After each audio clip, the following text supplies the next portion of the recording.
കേരളത്തിന്റെ അടുത്ത ബജറ്റ് വരാൻ പോകുന്നു. പക്ഷേ അതൊരു സാധാരണ വരവ് ചെലവ് കണക്ക് മാത്രമായിരിക്കില്ല എന്നാണ് പലരും പറയുന്നത്. കണക്കുകൾക്കപ്പുറം തെരഞ്ഞെടുപ്പ് മുന്നിൽ കണ്ടുകൊണ്ടുള്ള ഒരു വലിയ രാഷ്ട്രീയ നീക്കമായിട്ടാണ് ഇതിനെ കാണുന്നത്. അപ്പോൾ എന്താണ് ഇതിനു പിന്നിലെ ആ തന്ത്രം? നമുക്കൊന്ന് നോക്കാം. ഈ വിശകലനങ്ങളുടെ എല്ലാം കേന്ദ്രബിന്ദു ഈയൊരു വാക്കാണ്: ഒരു ജനകീയ മാസ്റ്റർ പ്ലാൻ.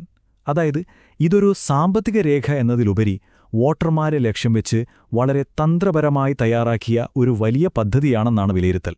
അപ്പോൾ സ്വാഭാവികമായും ഒരു ചോദ്യം വരും, അല്ലേ? എന്തിനാണ് സർക്കാർ ഇങ്ങനൊരു മാസ്റ്റർ പ്ലാൻ ബജറ്റിന് തയ്യാറെടുക്കുന്നത്?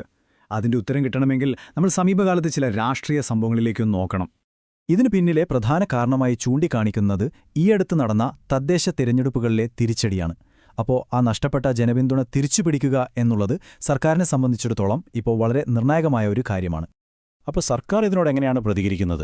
ഇതൊരു 2 ഘട്ടങ്ങളുള്ളൊരു പ്ലാനാണെന്നാണ് പറയുന്നത്. ഒന്നാമത്തെ ഘട്ടം തെരഞ്ഞെടുപ്പിലെ തിരിച്ചടിയുടെ കാരണങ്ങൾ എന്തൊക്കെയാണെന്ന് കൃത്യമായി വിശകലനം ചെയ്യുക. രണ്ടാമത്തെ ഘട്ടം ആ കണ്ടെത്തലുകളുടെ അടിസ്ഥാനത്തിൽ ജനങ്ങളെ വീണ്ടും ആകർഷിക്കാൻ വേണ്ടി ബജറ്റിൽ പുതിയ പ്രഖ്യാപനങ്ങൾ നടത്തുക. ശരി, അപ്പോൾ നമുക്ക് ഈ പറയുന്ന മാസ്റ്റർ പ്ലാനിലെ പ്രധാനപ്പെട്ട വാഗ്ദാനങ്ങൾ എന്തൊക്കെയാണെന്ന് നോക്കാം. ജനങ്ങളെ ആകർഷിക്കാൻ ലക്ഷ്യമിടുന്ന ആ നിർദ്ദേശങ്ങൾ ഏതൊക്കെയാണെന്ന് നമുക്ക് കാണാം. പ്രധാന വാഗ്ദാനങ്ങൾ നോക്കൂ. ക്ഷേമ പെൻഷൻ കൂട്ടുന്നു. സർക്കാർ ജീവനക്കാർക്ക് ശമ്പള പരിഷ്കരണം. സ്ത്രീകൾക്കും ട്രാൻസ്ജെൻഡർ വ്യക്തികൾക്കും വേണ്ടി പ്രത്യേക പദ്ധതികൾ. ഇവിടെ നമ്മൾ ശ്രദ്ധിക്കേണ്ട ഒരു കാര്യമുണ്ട്. ഈ ഓരോ പ്രഖ്യാപനവും സമൂഹത്തിലെ ഏതെങ്കിലും ഒരു പ്രധാന വോട്ട് ബാങ്കിനെ നേരിട്ട് ലക്ഷ്യം വെക്കുന്നതാണ്. പക്ഷേ ഒരു കാര്യം കൂടി നമ്മൾ ഓർക്കണം. ഇത്രയധികം വാഗ്ദാനങ്ങൾ നടപ്പിലാക്കുമ്പോൾ അത് നമ്മുടെ ഖജനാവിന് ഒരു വലിയ ഭാരം തന്നെയായിരിക്കും. ഇത് നോക്കൂ, ഈ വാഗ്ദാനങ്ങൾ ആർക്കൊക്കെ വേണ്ടിയുള്ളതാണെന്ന് വളരെ വ്യക്തമാണ്. സർക്കാർ ജീവനക്കാർ, പെൻഷൻ വാങ്ങുന്നവർ, സ്ത്രീകൾ, ക്ഷേമ പദ്ധതികളുടെ ഗുണഭോക്താക്കൾ. അതായത് സമൂഹത്തിലെ വലിയൊരു വിഭാഗം ജനങ്ങളിലേക്ക് നേരിട്ടെത്തുന്ന പ്രഖ്യാപനങ്ങളാണ് ഇവയോരോന്നും. ഇതിലെ ഏറ്റവും തന്ത്രപ്രധാനമായ ഒരു നീക്കമായി പലരും കാണുന്നത് പെൻഷൻ പദ്ധതിയിലെ ഈ മാറ്റമാണ്. നിലവിലുള്ള പങ്കാളിത്ത പെൻഷനു പകരം അഷ്വേർഡ് പെൻഷൻ എന്നൊരു പുതിയ പദ്ധതി വരുന്നു. ഇത് സർക്കാർ ജീവനക്കാർക്കിടയിൽ വലിയ സ്വാധീനം ചെലുത്താൻ സാധ്യതയുള്ള ഒരു വാഗ്ദാനമാണ്. ഈ പ്രഖ്യാപനങ്ങളെല്ലാം നമ്മളിങ്ങനെ ഓരോന്നോരോന്നായി കാണുന്നതിന് പകരം നമുക്കിതിനെ ഒരുമിച്ച് ഒരു വലിയ ചിത്രമായിട്ട് നോക്കാം. അപ്പോഴാണ് ഇതിന് പിന്നിലെ യഥാർത്ഥ തന്ത്രം നമുക്ക് വ്യക്തമാവുക. ഇത് വെറുമൊരു ചെലവഴിക്കലല്ല, മറിച്ച് ഒരു തരം നിക്ഷേപമാണ്.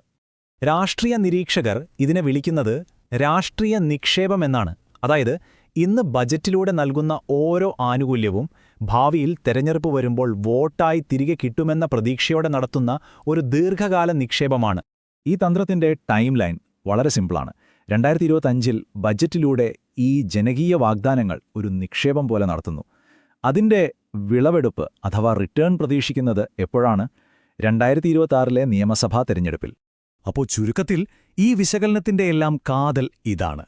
ഇത് കേവലമൊരു സാമ്പത്തിക പ്രഖ്യാപനമായി മാത്രം കാണാൻ സാധിക്കില്ല. മറിച്ച് ജനപിന്തുണ ഉറപ്പിച്ച് അധികാരം നിലനിർത്താൻ വേണ്ടി രൂപകൽപ്പന ചെയ്ത വളരെ ആസൂത്രിതമായ ഒരു രാഷ്ട്രീയ പദ്ധതിയാണ്. ഇതെല്ലാം നമ്മളെ ആ അവസാനത്തെ ഏറ്റവും നിർണായകമായ ചോദ്യത്തിലേക്ക് എത്തിക്കുന്നു. കടലാസിലെ ഈ വലിയ വാഗ്ദാനങ്ങൾ തെരഞ്ഞെടുപ്പിൽ വോട്ടായി മാറുമോ? കേരളത്തിലെ വോട്ടർമാരുടെ മനസ്സിനെ ഇത് എത്രത്തോളം സ്വാധീനിക്കും? എന്തായാലും അതിനുള്ള ഉത്തരം അറിയാൻ നമുക്ക് കാത്തിരുന്ന് കാണാം.